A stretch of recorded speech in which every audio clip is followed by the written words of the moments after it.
हरिः ओं श्रीगुरुभ्यो नमः। किरियै धर एत्तिन हरि करि सरसिज मुकुलमु एत्तुगति त्रिभुवन वंशकर करुडै गोवर्धनगिरि एत्तेंजक्कनक्ककेलन् लीलन् దండిని బ్రహ్మాండంబులు చెండుల క్రియబట్టి యగుర జిమ్మెడు హరికిన్ కొండ పెకలించి ఎత్తుట కొండొక పనిగాక యొక్క కొండాతలపన్ బాలుండాడుచు ఆతపత్రమని సంభావించి పూగుత్తి కెంగెలందాల్చిన లీల లేనగవుతో కృష్ణుండు తాన్ అమ్మహాశైలంబున్ వలకెలదాల్చి విపుల ఛత్రంబుగా పట్టే నాభీలాభృత్యుత దుశ్శిలాచకిత గోపీ గోపగోపంకికిన్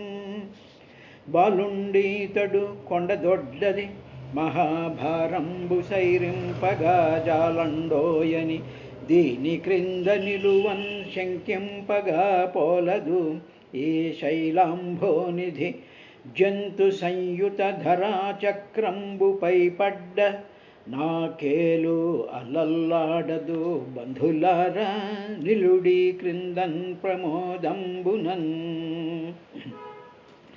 రాజీవాక్షునిచే ఒక రాజీవము భంగి శైలరాజము మెరసన్ రాజేంద్ర మీద మధుకర రాజిక్రియ మెఘరాజిరాజిల్లెగడున్ ఏడేండ్ల బాలుడెక్కడ క్రీడంకరి తమ్మి ఎత్తు క్రియ ఇందర ముంజుడ గిరి ఎత్తుటెక్కడ వేడుకనొక చేతనేడు వెరగౌగాదే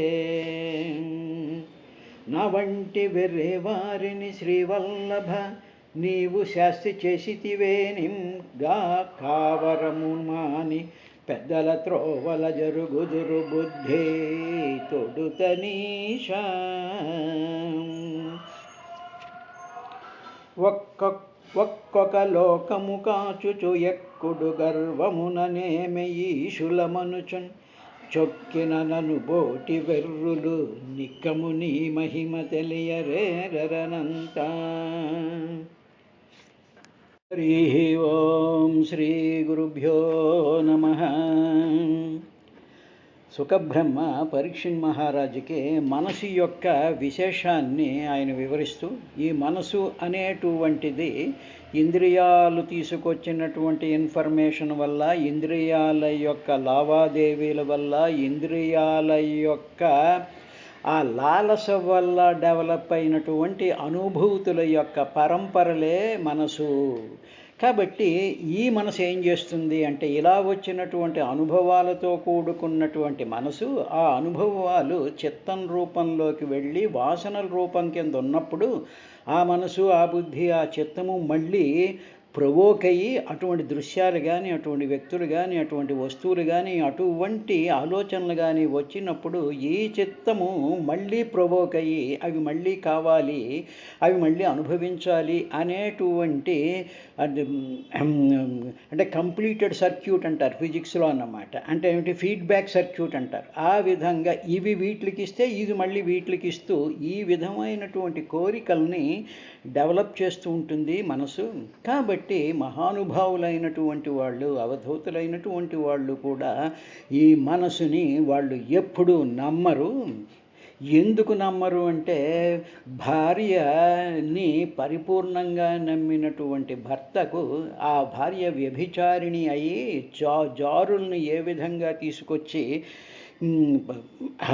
నమ్మకాన్ని పోగొడుతుందో అదేవిధంగా ఈ మనసు అనేటువంటిది చాలా డేంజరస్ వస్తువు ఇది. కాబట్టి ఇది రేపినటువంటి కోరికల చేత, కామన్ల చేత మిగతా 6 శత్రువులు కూడా లోపలికి వస్తూ ఉంటారు. కాబట్టి ఓ పరీక్షితు, ఈ మనసు అనేటువంటి దాన్ని చాలా జాగ్రత్తగా వశంలో పెట్టుకోవాలయ్యా. అందువల్లే భగవద్గీతలో కూడా అదే అంటాడు, మనసేవహి కారణం బంధ మోక్షయోహు. అటు బంధానికి కానీ మోక్షానికి కానీ మనసే కారణము. మనం ఇంద్రియాల ద్వారా వచ్చినటువంటి విశేషాలను చూసి వాటితో బంధం ఏర్పరచుకొని మనసు మనని ప్రొవోక్ చేసినప్పుడు, మనసు మనని తోసినప్పుడు వెంటనే ఈ నేను అనేటువంటి జీవుడు వాటితో బంధాలు ఏర్పరచుకుంటూ ఉంటారు అని చెప్పి, ఇంకా మనసు యొక్క లక్షణాన్ని సుఖబ్రహ్మ పరీక్షణ మహారాజుగా 5వ శ్లోకంలో కామో మన్యుర్మదో లోభ శోక మోహ భయాదయ కర్మబంధశ్చ యన్మూల స్వీకుర్యాత్ కోను తద్బుధ. బుధ వివేకి అయినటువంటి వాడు ఈ మనసుని అబ్జర్వ్ చేసుకుంటూ ఉంటాడు. ఓహో, నేను వీటికి లొంగిపోతున్నాను, ఇవి కావాలని కోరుకుంటున్నాను, ఇది నాకు చిరాకు పెడుతోంది, లేకపోతే ఇది నన్ను ఈ విధంగా మోసం చేస్తోంది అని తన వివేకంతో తనని తాను పరీక్షించుకుంటూ ఉండాలి. ఇది ఒకళ్ళు చెప్తే ఎప్పుడు కూడా మనుషులు మారరు. ఎవరి మనసుని వాళ్ళు, నేను ఎందుకు ఇలా మోహపడిపోతున్నాను, ఎందుకు ఇలాగ నా మనసు కంట్రోల్లో తప్పిపోయి నేను ఈ విధంగా బిహేవ్ చేస్తున్నాను అని వివేకంతో ఉండేటువంటి బుధః కహ స్వీకుర్యాత్, ఎవడు స్వీకరించడయ్యా, ఎవరు కూడా స్వీకుర్యాత్, ఈ మనసు యొక్క వాటిని స్వీకరించడు. ఈ మనసు ఏం చేస్తుందంటే కామః మన్యుః మదః లోభః శోక మోహ భయ ఆదయః, అటు శోకాన్ని మోహాన్ని తర్వాత కోరికల్ని కోపాన్ని గర్వాన్ని లోభాన్ని తర్వాత శోకాన్ని భయాన్ని మోహాన్ని వీటిలన్నింటినీ కూడా మనసు కల్పిస్తూ ఉంటుంది. ఎప్పుడైతే ఇవి కల్పిస్తూ ఉంటుందో అప్పుడు కర్మబంధ, అందువల్ల వీటి వల్ల కర్మబంధాలు ఏర్పడిపోయింటే కోరిక కలిగిందంటే కర్మ చేయాలి. తర్వాత మన్యుహ కోపం వచ్చిందంటే ఎవరినో లాగిలంపగా కొట్టాలనో తిట్టాలనో లేకపోతే ఇంకొకటి ఏదో దహనం చేసేయాలనో ఏదో ఇటువంటి వస్తుంది. తర్వాత మదహ గర్వం, నాకెంత చదువు ఉంది, నాకెంత జబ్బు ఉంది, నాకెంత అధికారం ఉంది అనేటువంటిది కూడా మనసులో నుంచే వస్తూ ఉంటుంది. లోభః, తన వస్తువులన్నీ తను దాచేసుకుంటూ ఎవరికి ఇవ్వకుండా ఉండాలి అనేటువంటి పిసినారితనం. శోక మోహ భయ ఆదయ, శోకం, ఏదైనా కొంచెం కష్టం కలిగినా మాట వినకపోయినా లేకపోతే మన మోహం వైపు చూడకపోయినా మనకి శోకం వచ్చేస్తూ ఉంటుంది.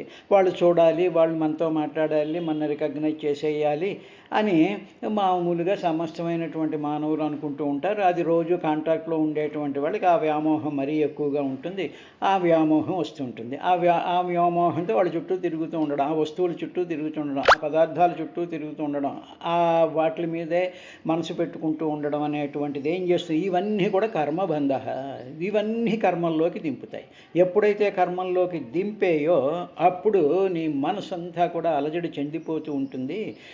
ఈ విషయాన్ని యత్ మూలం, వీటిలన్నిటికీ అంటే ఏమిటి, కామానికి కోపానికి మదానికి లోభానికి శోకానికి మోహానికి భయానికి కారణం ఏమిటంటే నీ మనసే. కాబట్టి ఆ మనసు, ఈ వ్యక్తి వీటి వల్ల ఈ అవలక్షణాలన్నీ కూడా దీనికన్నిటికీ మూలం ఏమిటంటే మనసు. కాబట్టి ఎప్పుడైతే మనసుతో ఇంటరాక్షన్స్ మొదలైపోతాయో జీవుడికి వెంటనే వాడు కర్మబంధాలు పడిపోతాడు. ఎప్పుడైతే కర్మబంధాల్లో పడిపోయాడో జన్మ పరంపరలు వచ్చేస్తాయి. కాబట్టి అందువల్ల ఏం చేస్తూ ఉంటాడంటే ఈ వ్యక్తి స్వీకుర్యాత్ బుధః నా స్వీకరించడు. ఈ మనసు యొక్క లక్షణాలను ఏది కూడా వాడు స్వీకరించడయ్యా అని చెప్పి మనసు యొక్క ఆ అవలక్షణాలన్నింటినీ ఆ 2-3 శ్లోకాల్లో సుఖబ్రహ్మ ఆ మనసు యొక్క లక్షణాలని ఆయన చాలా క్లియర్గా చెప్పాడు.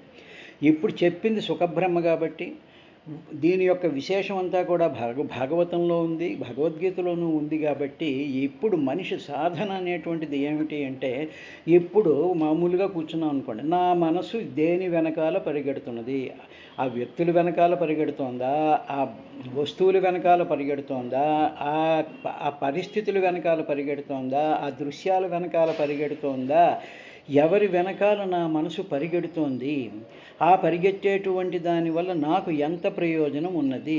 ప్రయోజనము అంటే ఏమిటి? సెల్ఫ్ దానికోసం కాదు. వాళ్ళ ఇంటికి వెళ్తానంటే వాళ్ళు కాఫీ ఇస్తారు, ఆ కాఫీ కోసం అటువంటిది కాదు.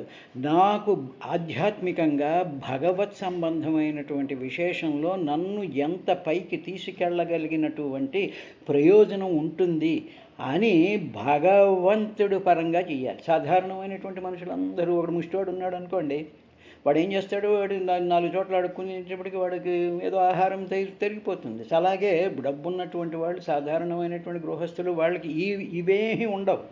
ఈ పదార్థ సంబంధమైనటువంటి ఆహార సంబంధం వీటికి ఉండవు. కానీ వీళ్ళకి ఏమిటంటే చుట్టూ ఉండేటువంటి ఆ ఫ్రెండ్స్ అని, ఆ ఫ్రెండ్ సర్కిల్ అని, వాళ్ళు చేసేటువంటి యాక్టివిటీస్ అని, వీటి మీద నీ మనసు వెళ్ళిపోయి నువ్వు పరమమైనటువంటి, పవిత్రమైనటువంటి, శుభమైనటువంటి, మంగళకరమైనటువంటి, నీకు జ్ఞానాన్ని ఇచ్చేటువంటి విషయాల మీదకి మనసు వెళ్తోందా లేదా, మిగతా పనికిరానటువంటి వాటి మీద మనసు వెళ్తోందా లేదా అని ఎవరికి వాళ్ళు వివేకంతో, బుధ అంటే వివేకంతో ఆలోచించుకున్నప్పుడు మన బలహీనత ఏమిటో మనకే తెలుస్తుంది. తెలిసినప్పుడు అప్పుడు స్వీకుర్యాత్, అటువంటి దానిని స్వీకరించడానికి ఏ మనిషి కూడా తయారవడయ్యా అని చెప్పిన తర్వాత అథైవం అఖిల లోకపాల లలామోపి విలక్షణై జడవద అవధూత వేషభాషాచరితై అవిలక్షిత భగవత్ప్రభావో యోగినాం సాంపరాయ విధం అనుశిక్షయన్ స్వకలేవరం జిహాసురు అసంవ్యవహితం అనర్థాంతరభావేన అన్వీక్షమాణ ఉపరతానువృత్తి ఉపరరామా. తర్వాత ఏం చేశాడో తెలుసా పరీక్షితు?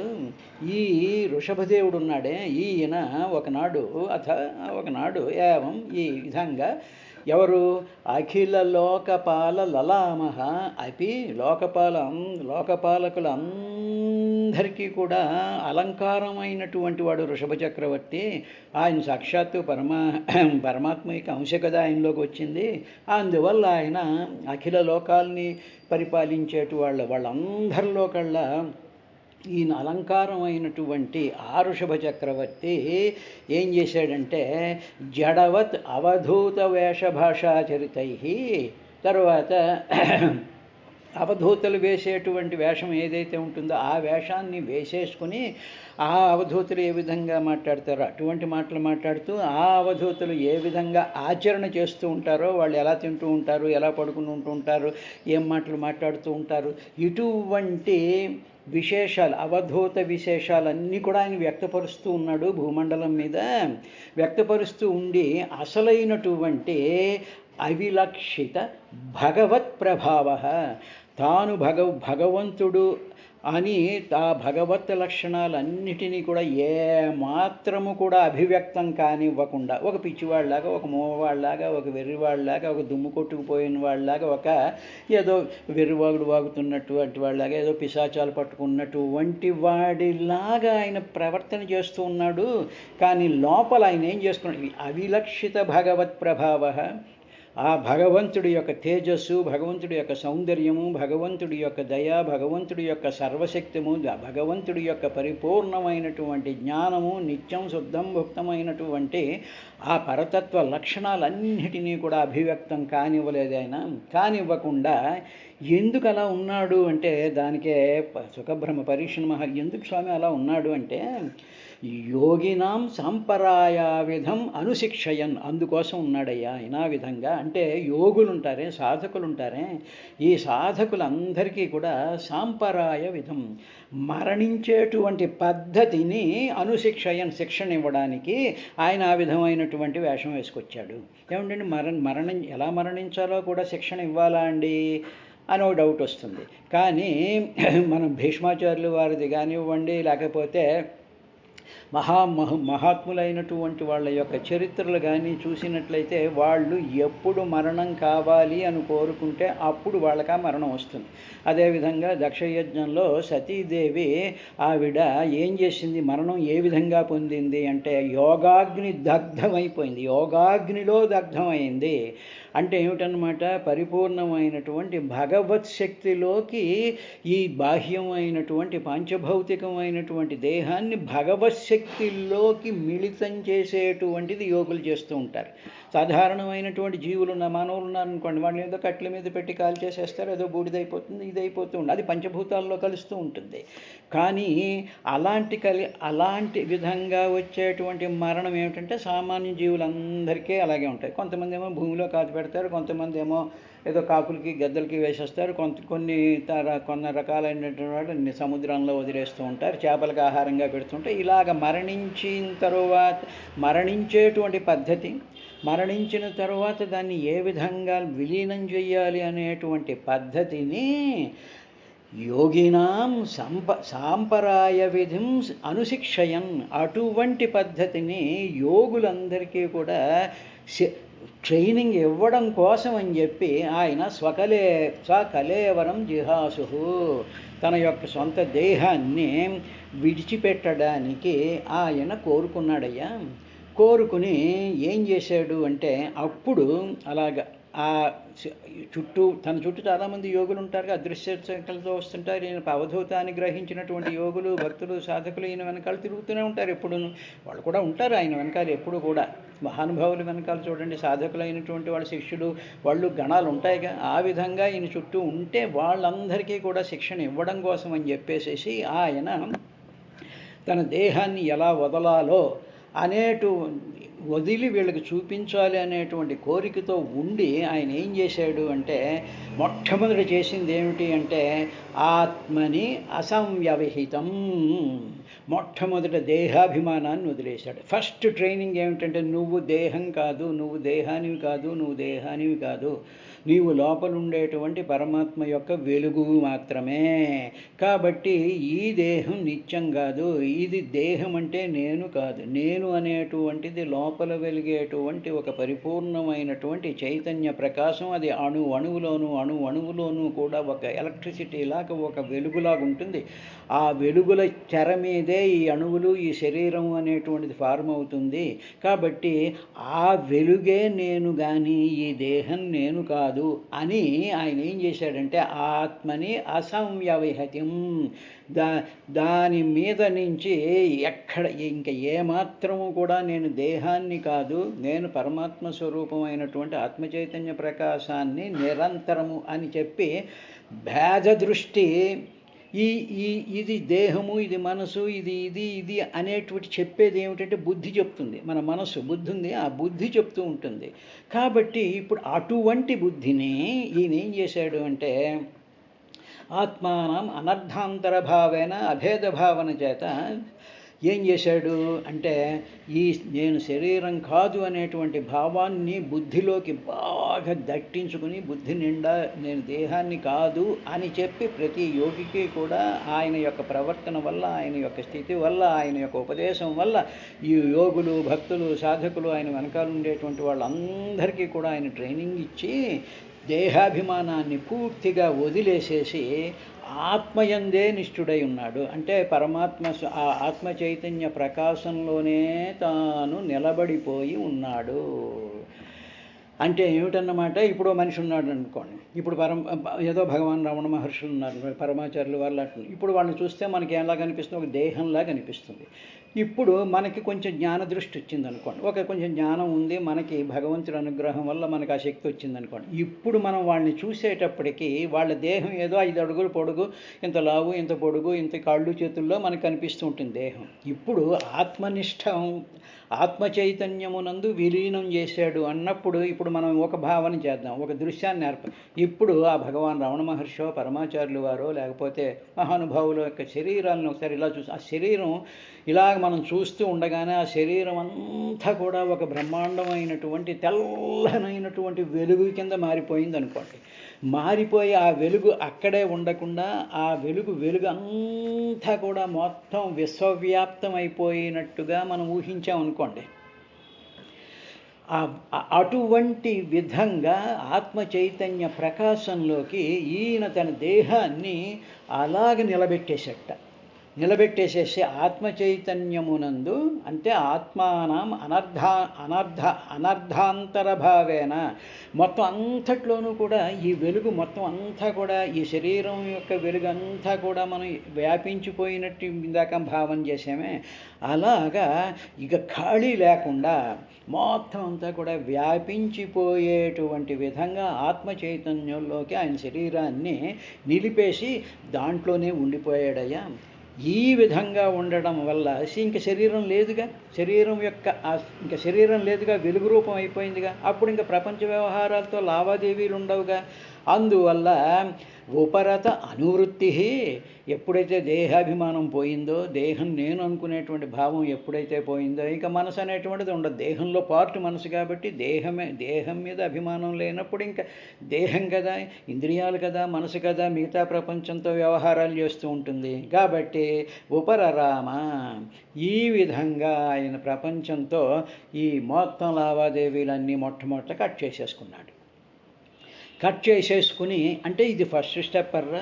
ఈ విధంగా నువ్వు దేహం కాదు అని ఈ దేహాభిమానాన్ని వదిలేసి విశ్వవ్యాప్తమైనటువంటి ఆత్మచైతన్య ప్రకాశంలోకి నీవు మిళితమైపోవాలి అని